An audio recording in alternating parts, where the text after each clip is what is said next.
Lorsque nous parlons d'influence, nous ne parlons pas forcément le fait que tu deviennes une star, ou quelqu'un qui est adulé, ou quelqu'un qui est porté par les hommes, par les femmes.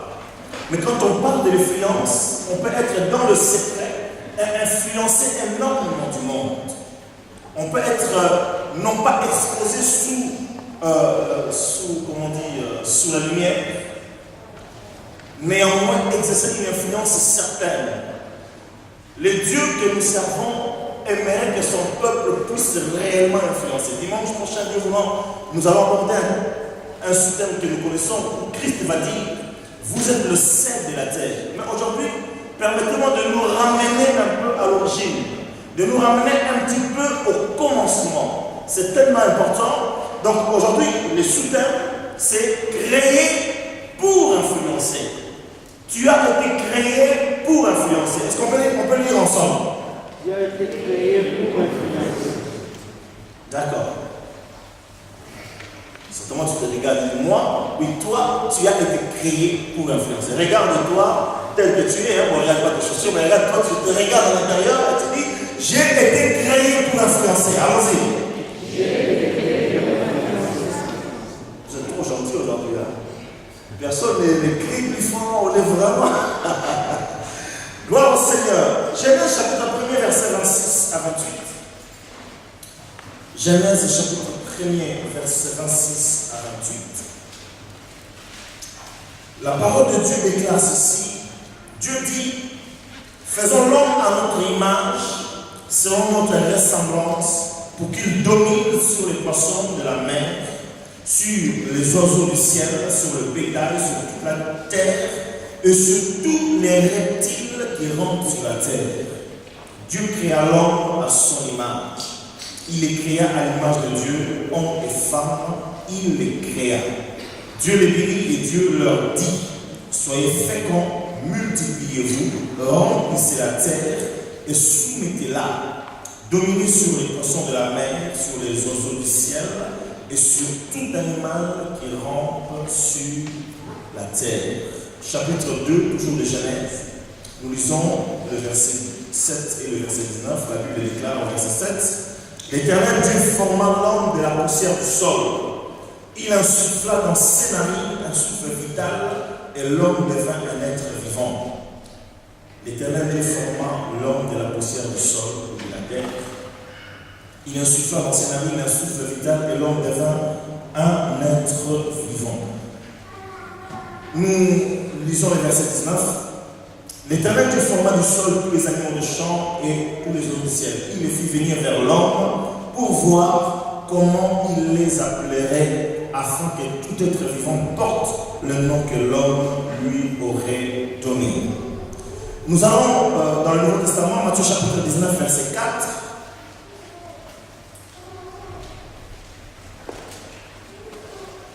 Matthieu chapitre 19. Je vais laisser le choix à notre bien-aimé.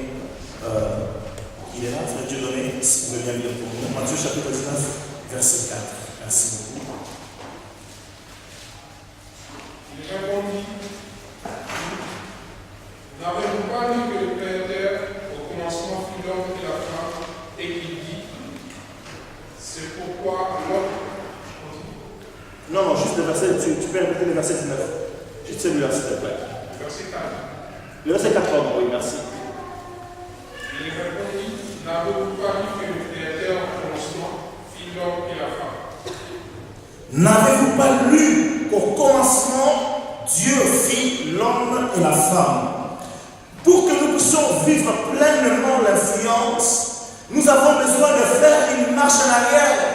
Non pas une marche en arrière pour aller dans le monde, mais une marche en arrière pour remonter les temps, si vous voulez, jusqu'à la création. La Bible dit, Dieu dit, faisons l'homme à notre image et selon notre ressemblance. J'aimerais dire simplement que le Dieu qui déclare ces paroles est le Créateur. Ce Créateur dont la Bible déclare, il appelle à l'existence de choses qui n'existent pas. Donc, lorsqu'il nous crée à son image. Je ne veux pas dire par là que Dieu a deux mains. Ou comme les bouddhistes, Dieu a 5 mains. Ce n'est pas du tout ça. Alléluia. C'est la ressemblance spirituelle. La ressemblance spirituelle. Dieu n'a pas de pieds pour marcher. Et pourtant, un homme comme le roi David va dire, il entendra le pas sur le sommet des mûriers. Les signaux comme quoi Dieu est en train de marcher. C'est juste une image.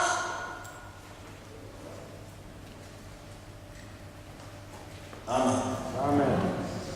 Nous avons été créés à l'image de Dieu. Ces choses doivent demeurer en nous, même si nous les connaissons. Mais permettez-moi ce matin de faire une révision ensemble avec vous et d'aller plus loin dans cette conception de la création, parce que Dieu n'a pas créé d'abord un singe qui était en Afrique, quelque part en Éthiopie. Et puis ce singe-là, il a évolué, il est devenu un homme. Les savants les plus sérieux disent il y a un fossé entre le règne animal et le règne humain. Si quelqu'un croit qu'il est descendu de singe, bravo. Tu vas mourir comme un singe. Mais si tu crois que Dieu t'a créé, alors il faut que tu saisisses cette opportunité extraordinaire.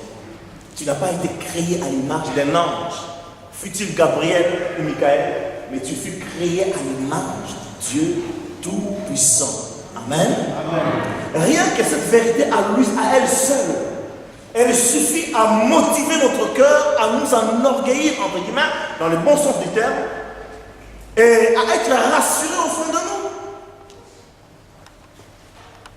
C'est là que nous tirons l'influence. Parce que le Dieu qui t'a créé est un Dieu qui influence au milieu. Quand Dieu se mêle d'une histoire, les choses changent. Est-ce que quelqu'un est avec moi? Je prends un exemple. Un jour, un homme va décider de se marier. Et puis, puisqu'il avait entendu parler, apparemment Marie était de sa famille, il va inviter Marie et puis il va dire à Marie, bon, puisque tu viens, tant que faire, que ton fils là, qui s'appelle Jésus, qu'il vienne et qu'il amène ses disciples. La chose qui change, c'est que quand Dieu se présente dans un endroit, il influence.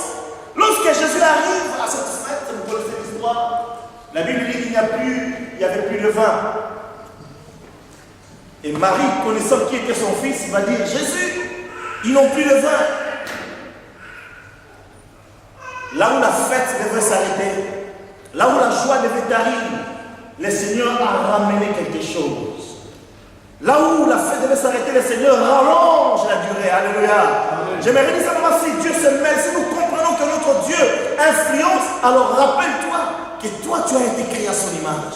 Donc si Dieu a influencé, c'est que toi, tu dois également influencer. Ça va? Amen. L'apôtre Paul va dire, dans Ephésiens chapitre 5, verset 1er, devenez donc les imitateurs de Dieu.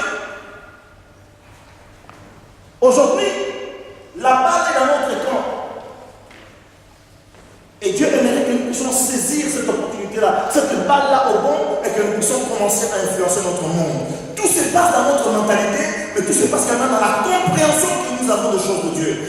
La plupart du temps, nous passons le temps à discuter d'autres choses et des futilités, plutôt que de nous baser réellement sur la parole de Dieu.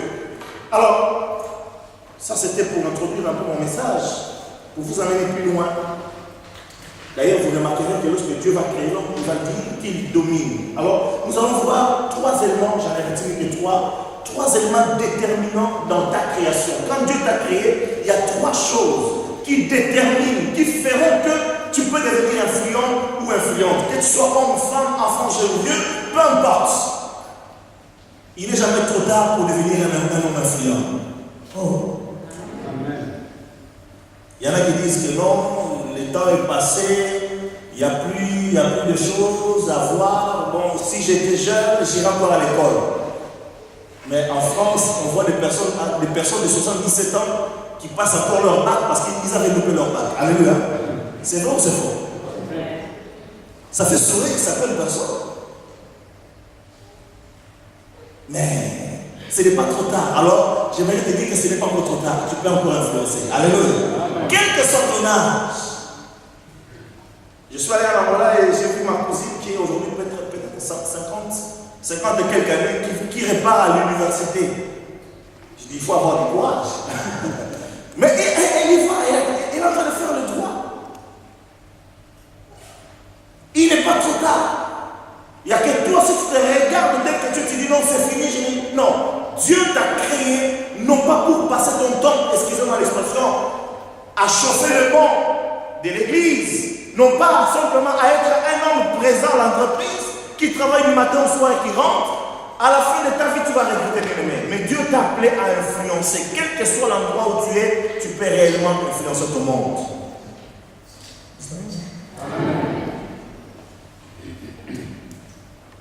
Et c'est là grâce à la connaissance que Dieu nous donne au travers de sa parole. Alors quel est le premier élément qui détermine notre influence sur cette terre lorsque Dieu va nous créer?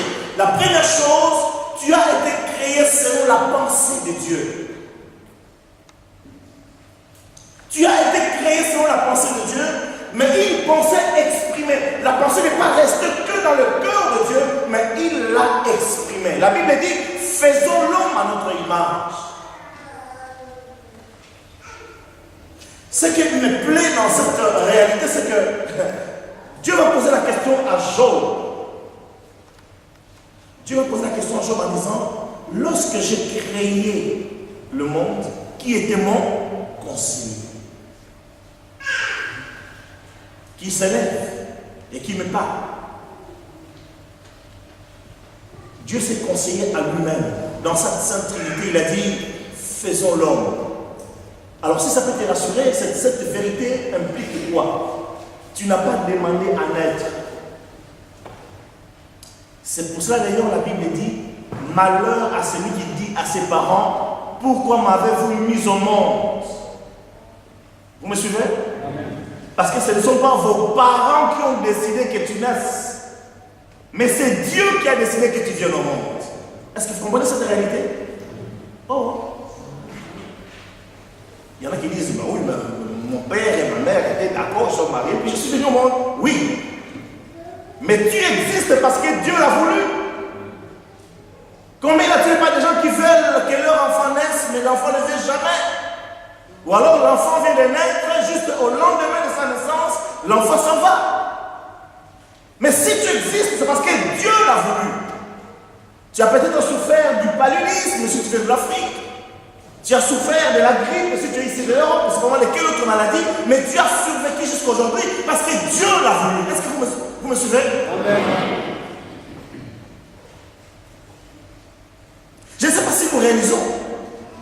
Oui, ton père est amoureux de ta mère. Non, mais ce n'est pas ça qui détermine. C'est parce que Dieu, dans sa pensée, il a dit, il faut que Sébastien existe. Et j'aimerais te dire, si ce n'est pas toi qui as demandé à venir au monde, que c'est Dieu qui l'a décidé, donc tu peux t'appuyer sur ce Dieu-là. Amen. Grâce à cette connaissance, même ta propre vie en est influencée. Je n'ai pas demandé, mais Dieu a voulu que je naisse. Voilà pourquoi Dieu va dire par exemple à Jérémie, avant que tu sois conçu.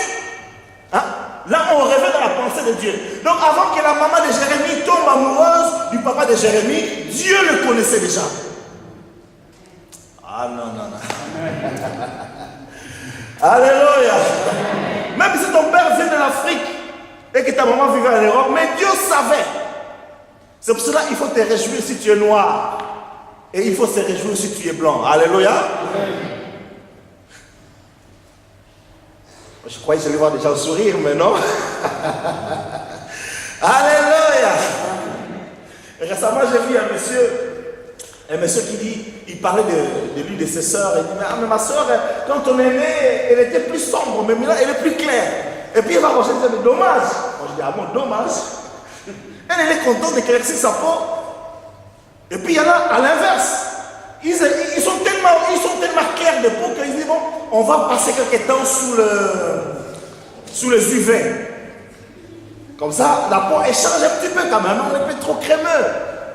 Mais il faut que nous soyons contents parce que nous n'avons pas demandé. Dieu a voulu que je sois noir, Dieu a voulu que tu sois blanc, Dieu a voulu que tu sois métis, Dieu a voulu que tu sois... C'est Dieu qui a décidé, ce ne sont pas les hommes. Alléluia. Et si nous savons ces choses, nous disons, oh Dieu, ce n'est pas moi qui ai demandé. La première chose, donc je n'ai pas à avoir peur de mes lendemains parce que Dieu a voulu que j'existe, il permettra que je vive.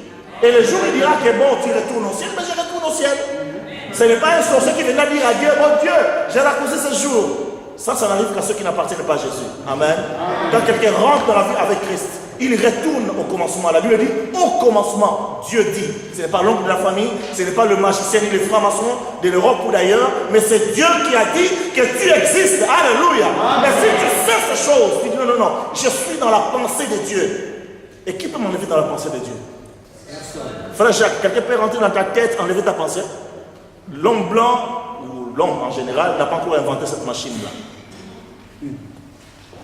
Amen. Amen. Et même quand l'homme inventerait une telle machine, Dieu trouvera toujours une parade. Est-ce qu'on peut dire Amen? Amen. Donc ça détermine. Rien que le fait d'être issu de la pensée de Dieu, ça change tout. La deuxième pensée, bien-aimée, la deuxième chose, le deuxième élément qui détermine notre influence par notre création, c'est que la Bible dit Dieu nous toucha par sa main. Genèse chapitre 2, verset 7, la Bible dit Dieu forma l'homme avec la poussière de la terre. Et pendant que je lisais hier ce texte, je me suis dit, c'est comme un artiste, c'est comme un potier d'ailleurs. Si vous lisez les Écritures, vous allez voir, Dieu va parler à son serviteur, le prophète Jérémie, en disant, descends à la maison du potier et là je te parlerai. Quand le prophète Jérémie va arriver dans la maison du potier, il va trouver que celui-ci était en train de fabriquer un vase d'argile. Et pendant qu'il faisait son vase, le vase ne réussit pas, il va en refaire avec la même pâte un autre vase. Et il va poser la question à Jérémie en disant, ne puis-je pas faire avec vous comme ce potier avec l'argile? Dieu t'a pris, Dieu t'a façonné. Autrement dit, il t'a dans les mains. Il t'a donné la forme que tu as. Il t'a donné le caractère que tu as. Il t'a donné la personnalité que tu as. Mais il t'a touché. C'est que d'aucuns peuvent appeler le toucher de Dieu. Le deuxième élément déterminant de notre influence, c'est qu'en nous créant, Dieu nous a touchés. Alors que quand nous regardons les autres créatures, la Bible dit Dieu parla simplement. Ils étaient dans la pensée de Dieu et Dieu parla. Mais quand il arriva à l'homme, non seulement il parla, il va toucher la terre. Il nous touche. Il te touche. Il nous tient dans sa main. Et la Bible, nous chantons souvent, il tient le monde entier dans sa main. Donc ta vie est entre sa main. Jésus va dire, pour nous ramener simplement encore, au commencement et tout en haut, dans le Nouveau Testament, Jésus va dire, si quelqu'un croit en moi, personne ne peut le ravir.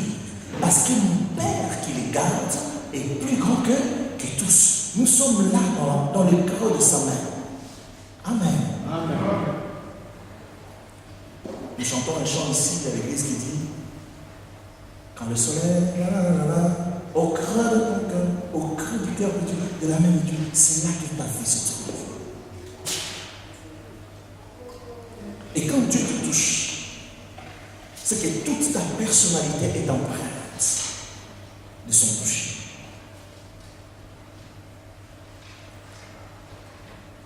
Quand tu touches quelque chose, tu y laisses des empreintes. Et quand Dieu t'a touché, il a laissé une empreinte divine sur ta vie. Et cette empreinte divine, elle est suffisante pour influencer. Amen. Amen. La troisième chose, ou le troisième élément déterminant, lorsque Dieu t'a créé, il va souffler. Le verset 7 de Genèse 2, la partie B, la Bible dit, il souffla dans l'homme et l'homme devint une âme vivante. C'est pas si notre bien-aimé Dieu peut nous aider à la lecture dans le livre de Job, chapitre 33, verset 4. D'abord, chapitre 32, verset 8 et 33, verset 4. Rapidement, bien-aimé, s'il te plaît. Job, chapitre 33, verset 8.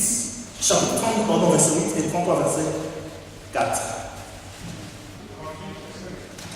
32, verset 8 et 33, verset 4.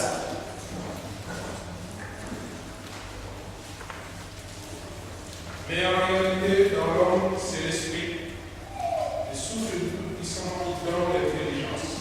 Amen. 33, verset 4. 33, verset 4. L'esprit de Dieu m'a créé, et le souffle du Tout-Puissant m'anime. Amen. L'esprit du Tout-Puissant, du Dieu m'a créé, et le souffle du Tout-Puissant m'anime. Dans la version il dit, et le souffle du Tout-Puissant me fait vivre. Quelle grâce extraordinaire. Ça, c'est le troisième élément qui nous amène à influencer. C'est qu'en soufflant en nous, Dieu, non seulement en nous touchant, il a mis une empreinte dans nos vies, mais en soufflant sur nous, il a déposé un peu de sa personne en nous. La Bible dit il souffla. Voilà pourquoi Job va dire, en réalité, dans l'homme, ce n'est pas l'âge qui compte.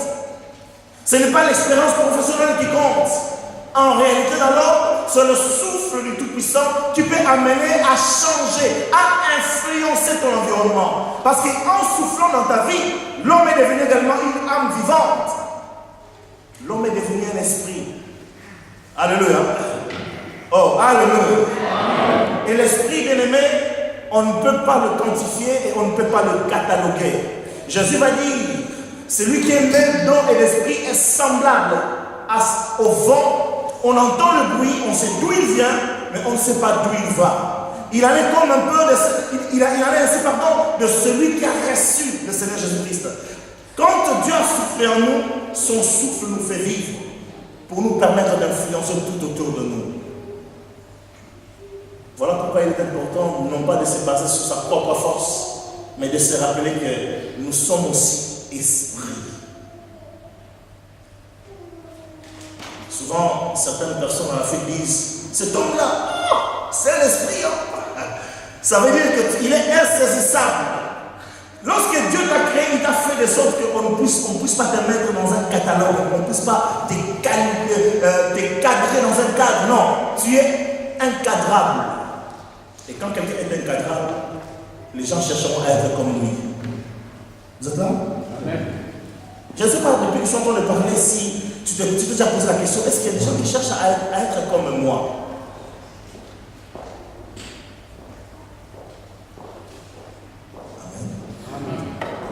C'est juste une question, parce qu'on va en parler tout à l'heure après. Est-ce qu'il y a-t-il des gens qui veulent être comme toi? Ou bien, non seulement tes propres enfants, ça nous arrive à tous, mais même les voisins disent, non, toi, je n'aimerais jamais te ressembler. Alléluia. Non. Que Dieu nous fasse grâce. Alors, l'influence selon Dieu consiste en quoi? La Bible dit, il créa l'homme pour dominer. L'influence selon Dieu, c'est la domination. Tout à l'heure, en venant en voiture, j'ai posé la question à mes enfants, puis j'ai dit, dominer c'est quoi? J'ai cherché ce mot-là, dominer, pour pouvoir n'est pas en français. Et il y a mon fils qui me répond, il apprend à faire du latin à l'école, hein. Moi je ne connais pas du tout. Il me dit, papa, dominer c'est dominus. En latin, dominus. Et puis il explique lui-même. Dominus c'est maître des esclaves. Ah bon? Ça moi je sais bien, je ne savais pas. Alléluia. Donc, Dieu qui t'a créé, il t'a créé pour dominer. Parce que tu ne peux pas influencer si tu ne domines pas. Je ne parle pas de cette domination qui consiste à marcher sur le pied des autres. Hein? Il y en a qui sont des champions pour pouvoir influencer les gens qui marchent sur les autres. Hein? Tout ce que tu peux faire, ce n'est pas bon. Ta coiffure là, non, elle n'est pas bien. Vous avez bien faire à de telles personnes? Non, tes habits là, mais... Oh non, ce n'est pas ça. Laisse la personne être comme elle est, mais influence-la différemment. La domination, c'est cette capacité que Dieu a donnée à l'homme à régner sur la nature qu'il avait créée.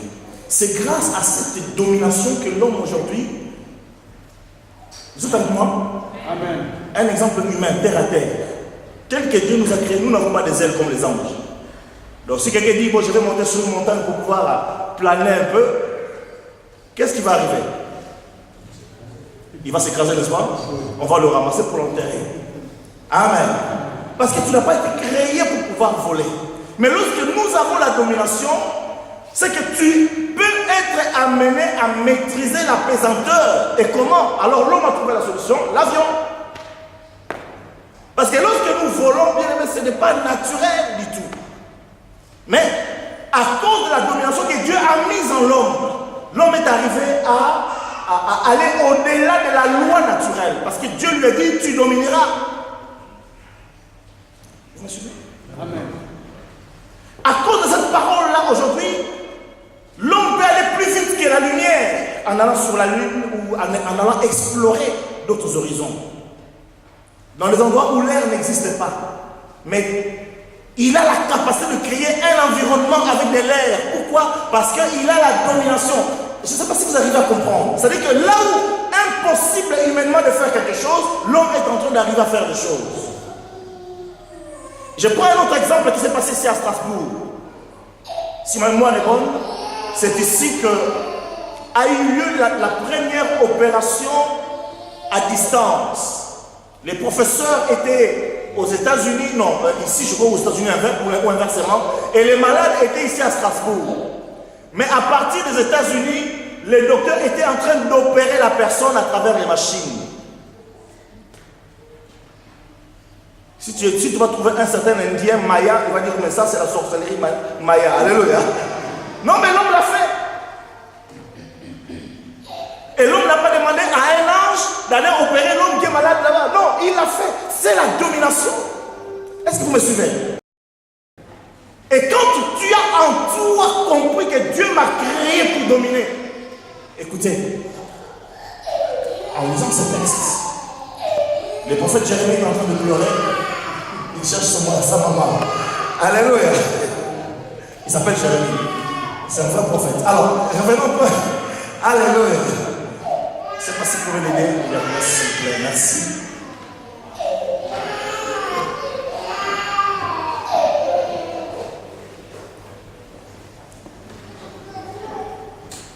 Il y en a qui sont plus matures que les tatas. Ok. Amen. J'en ai tout. Ah ouais, tout le monde regarde Jérémie, vous avez oublié le pasteur. Ça c'est la domination, hein? Alléluia. Par son cri, il a réussi à attirer votre regard. Référent, oui, j'en ai tout. Hein?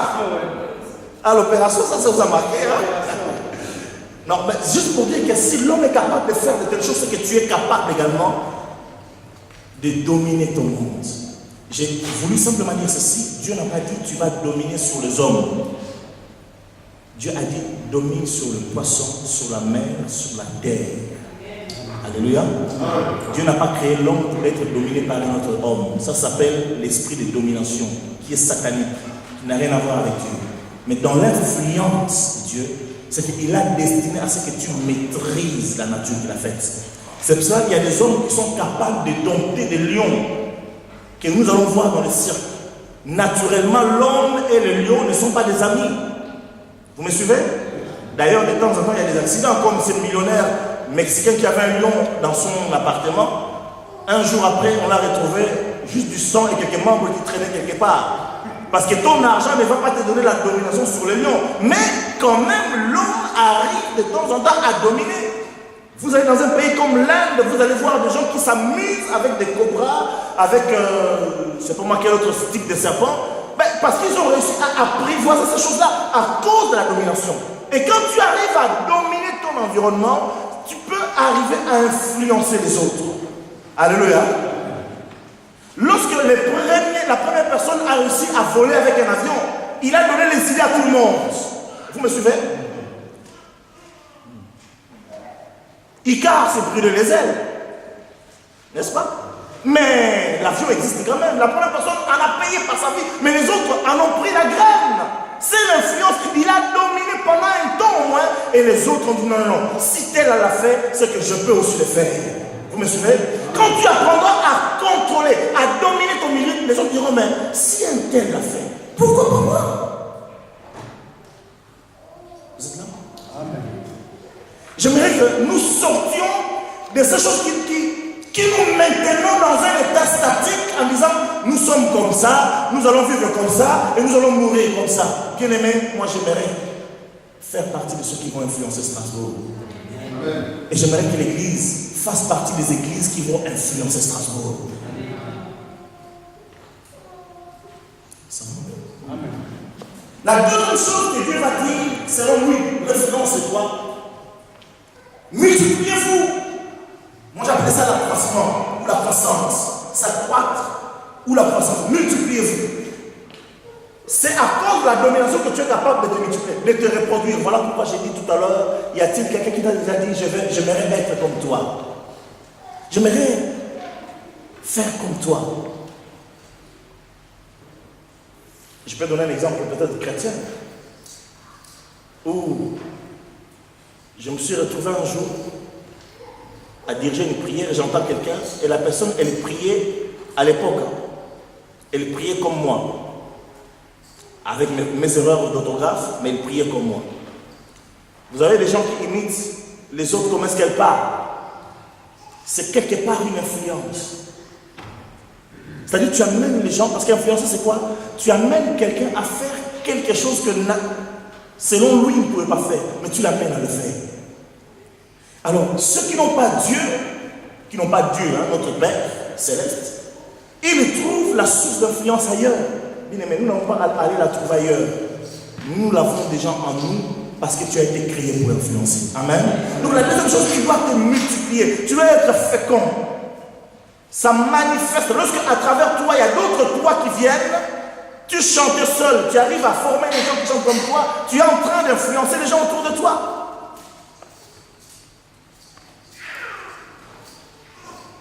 On ne peut pas parler d'influence s'il n'y a pas de multiplication. La troisième chose qui est influence selon Dieu, c'est assujettir, soumettre,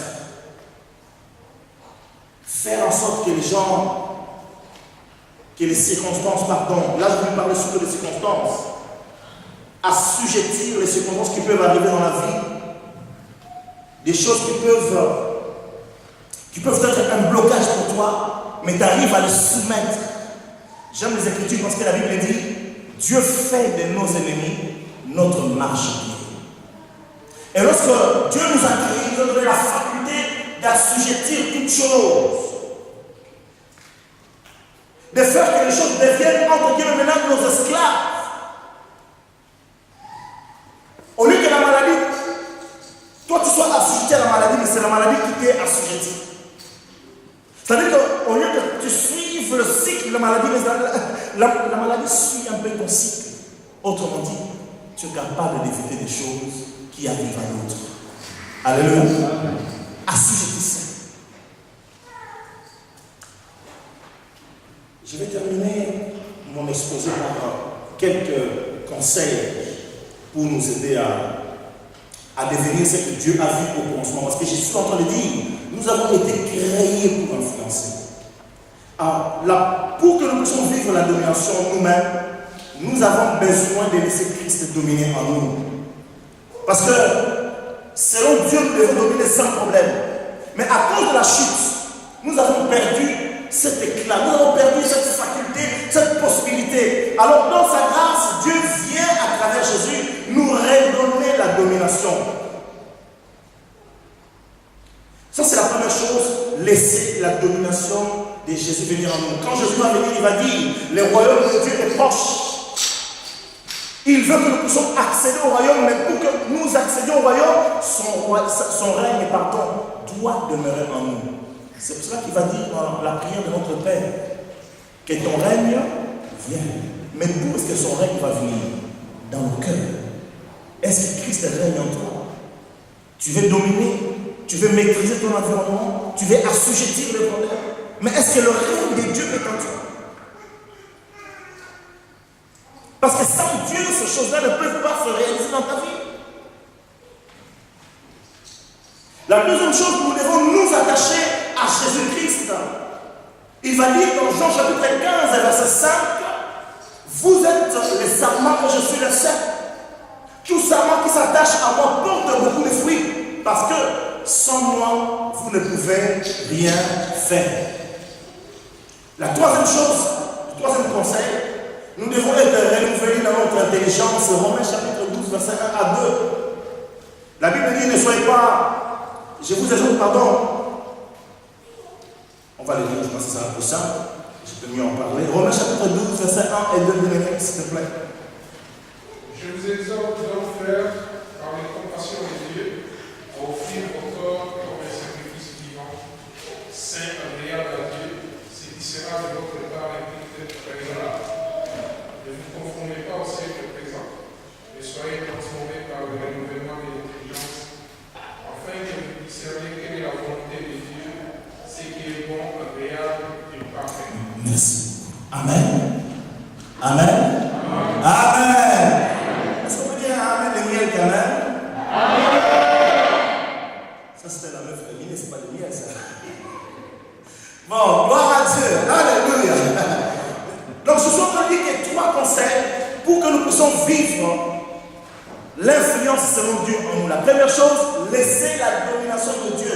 Laissez Christ dominer notre vie. Laissez Christ dominer tes pensées. Laissez Christ dominer tes actes. Laissez Christ dominer tes décisions.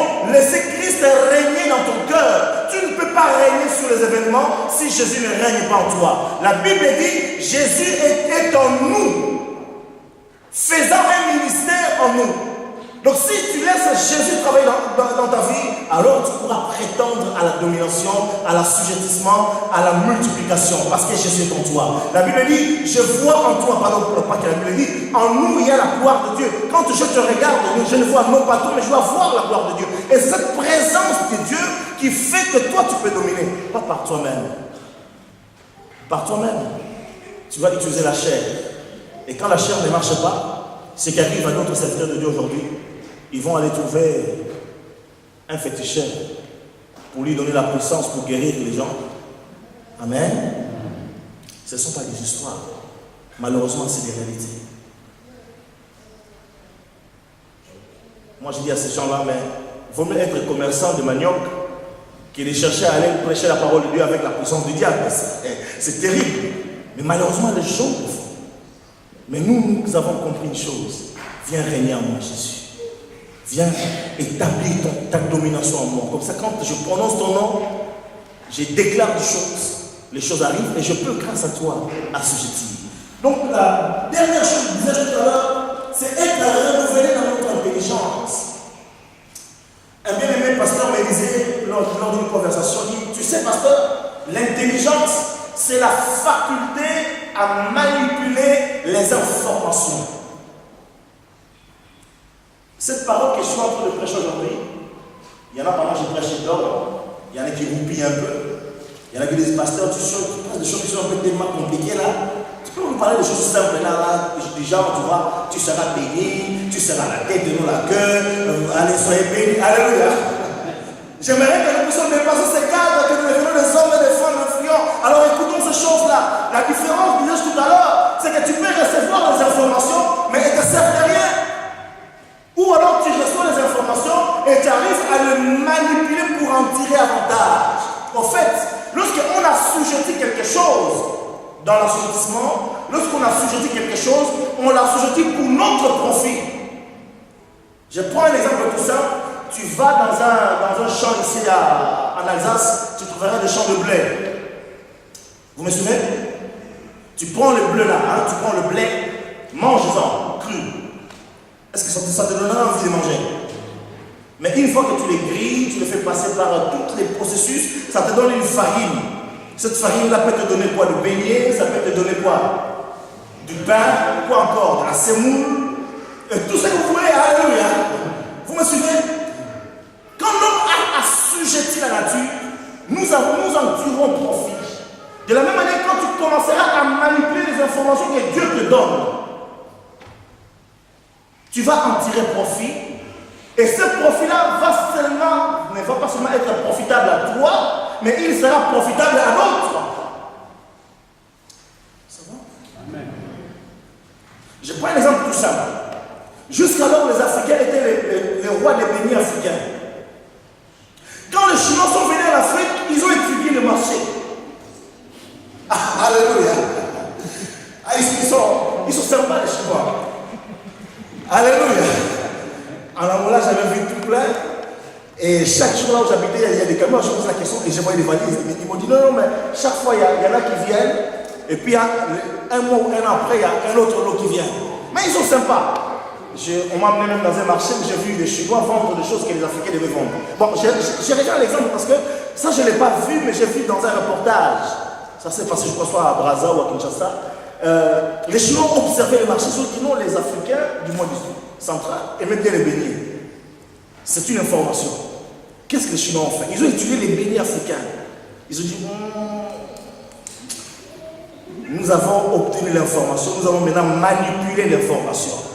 Ces mêmes beignets africains, et ils ont pris la menthe, ils ont pris des herbes bizarres que moi je ne connais pas en tout cas, ils ont rajouté dedans. Les mêmes beignets africains, ils les vendent aux Africains. Les Africains commencent à préférer les beignets chinois que les beignets africains. La manipulation de l'information. Si quelqu'un est intelligent, il va dire un grand amen. Non, je ne dis pas qu'il n'est pas intelligent, loin de là, vous êtes le peuple béni de Dieu. Mais ce que j'aimerais dire, tu peux étudier ici, par exemple, je prends l'exemple tout simple, revenir juste à la chose, pour vous détendre un peu. Hein. Nous prenons par exemple la chute, bon, pas la chute, elle est difficilement manipulable, c'est là les catalogues. Mais prenons, comme, par exemple, le bœuf bourguignon par exemple. Tu peux étudier le bourguignon, le bœuf bourguignon, tu l'étudies à ta manière. Tu dis, ok, je vais créer un plat qui s'appelle bœuf bourguignon à la manière d'Olivia. Et tu peux créer un restaurant qui tourne autour de ce... Alléluia. Vous rigolez, mais ce sont des petites choses. Comment est-ce que M. KFC a eu l'idée? C'est la manipulation de l'information. Aujourd'hui, vous avez certaines communautés, semble-t-il, qui vont avec des chicoins au KFC. Parce que cet homme a eu l'intelligence de manipuler quelques ingrédients indiens en plus.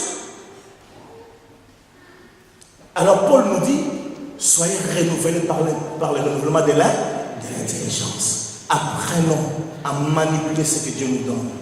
Vous savez, les mêmes choses qui sont dites ici, je prends l'exemple, le frère disait tout à l'heure, prions pour que Dieu, parce que je sens la présence de Dieu, Dieu va faire quelque chose. Il y en a, en entendant ça, ils disent, bon, ben, on dit toujours comme ça tous les dimanches. Mais il y en a, pendant que l'homme de Dieu parle ainsi, il dit, oh Seigneur, j'ai besoin de vivre ta présence. Alléluia. Et puis l'autre là, il vit la présence de Dieu, mais toi, tu seras toujours à côté, bien froid et encore bien frigorifié, plus que dans les anciens, frigorifié. Alléluia. Je ne parle pas des anciens chrétiens. Alléluia.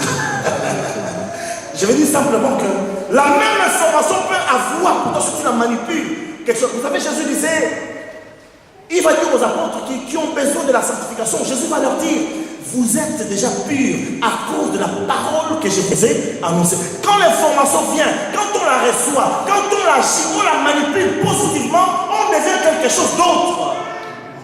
Qui est né ici avec, qui savait en naissant, il est né du jour au lendemain, comme Jérémie là. Jérémie, 2 plus 2 égale à combien? Jérémie, 2 plus 2 égale à combien? Il est plus préoccupé par son biberon que par ce que moi je vous dis. Mais qu'est-ce qui arrive? On va à l'école maternelle, on nous apprend A, B, C, D. Et puis on arrive, on nous apprend 1 plus 1 égale à combien? Oh, vous avez compris ça dans la mathématique. Et puis on avance, on dit 2 fois 2, ça fait combien? Oh, mais répondons quand même, vous ne l'avez pas oublié. Nous manipulons les informations. Maintenant, plus on avance, dans certains pays, il y a ce qu'on appelle le CO. Quand tu arrives au CO, ici c'est quoi le CO? C'est le collège, hein? Ah, c'est le collège. Ah, ok. Tu arrives au collège. Amen. Tu arrives au collège, on t'a dit, racine de 16 est égale à combien?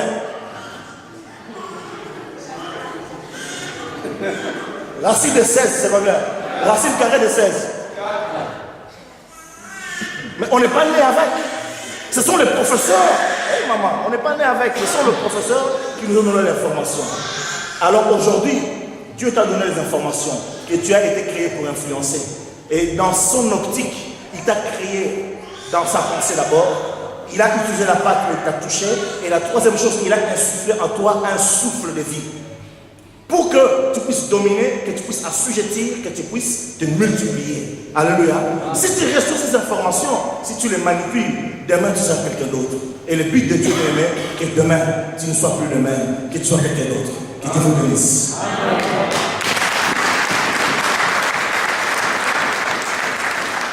Nous allons devant le Seigneur lui dire que j'ai entendu ta parole. Même si ça va commencer depuis l'école de dimanche, que tu m'as créé à ton image, mais j'ai compris quelque chose d'autre, Jésus. J'aimerais aller loin avec toi. J'aimerais influencer. J'aimerais rentrer dans le processus. J'aimerais vivre des choses extraordinaires et merveilleuses. Alléluia. Alléluia.